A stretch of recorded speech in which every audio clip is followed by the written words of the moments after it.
Comprar, comprar y comprar. Durante un tiempo nos hemos sentido satisfechos consumiendo productos y servicios sin freno. Casi daba igual lo que compráramos. No nos parábamos a pensar si ese producto que adquiríamos nos era de alguna necesidad, ni siquiera si podíamos permitírnoslo. ¿Dónde nos ha llevado esta compulsión? A una situación en la que hemos tenido que abandonar aquella falsa felicidad que nos producía el consumismo depredador en el que vivíamos, obligados a reconocernos en una realidad que no admite huidas.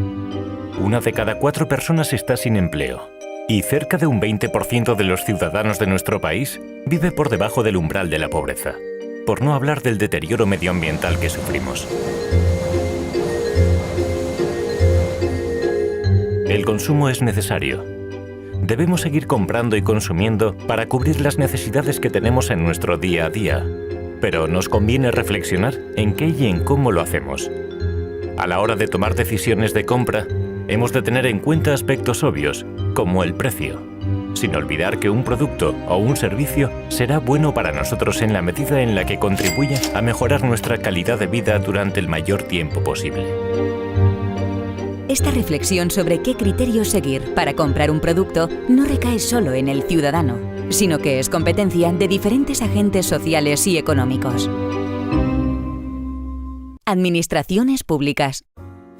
Si de cada 3 bombillas de la vía pública apagáramos una, seguiríamos iluminando las calles, pero reduciríamos el consumo de energía y la contaminación. Si además esas bombillas las compráramos a un fabricante local, estaríamos generando ingresos y empleo en nuestro tejido empresarial, cerrando el círculo. Parte del dinero que se hubiera invertido retornaría a la hacienda pública a través de tasas e impuestos.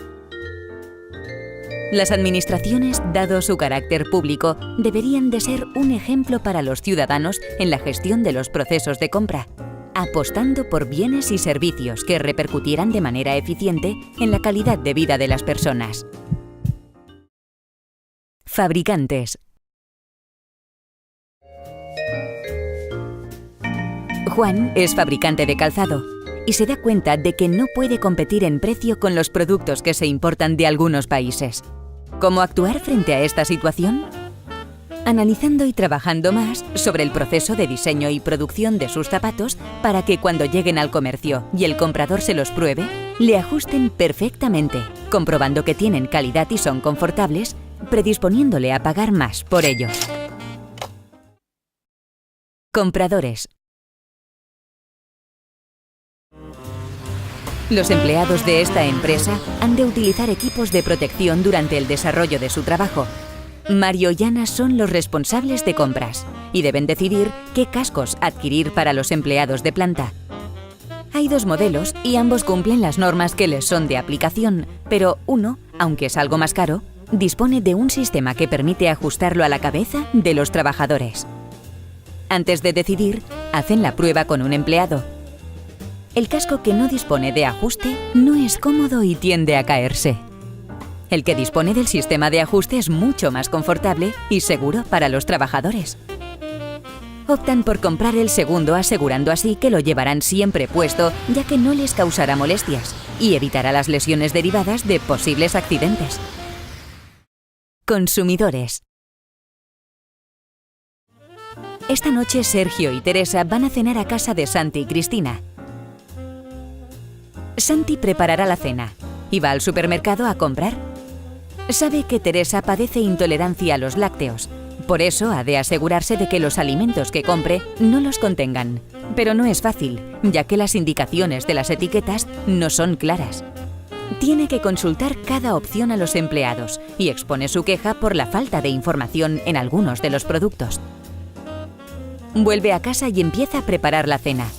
A medida que va cocinando, tira los residuos al cubo de la basura y los envases al contenedor de reciclado que tienen en la cocina. Los consumidores, como tales, tienen derechos y obligaciones que han de conocer y practicar, yendo más allá de intereses particulares en busca del beneficio de todos. Comercios. Vicente y Elena están pensando en comprarse un colchón nuevo para su casa. Visitan varios comercios y en todos les ofrecen el mismo producto. hasta que llegan a un establecimiento y lo primero que hace Miguel, el vendedor, es analizar su peso, estatura y forma de sus cuerpos con un sistema del que disponen en la tienda. Ya con los resultados en la mano, les aconseja un colchón que se ajusta a sus características personales. Realmente su precio es superior a los que han visto en los otros establecimientos, pero saben que es la mejor opción para su descanso y salud.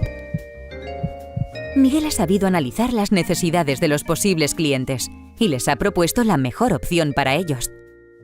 Vicente y Elena compran el colchón que les recomienda Miguel.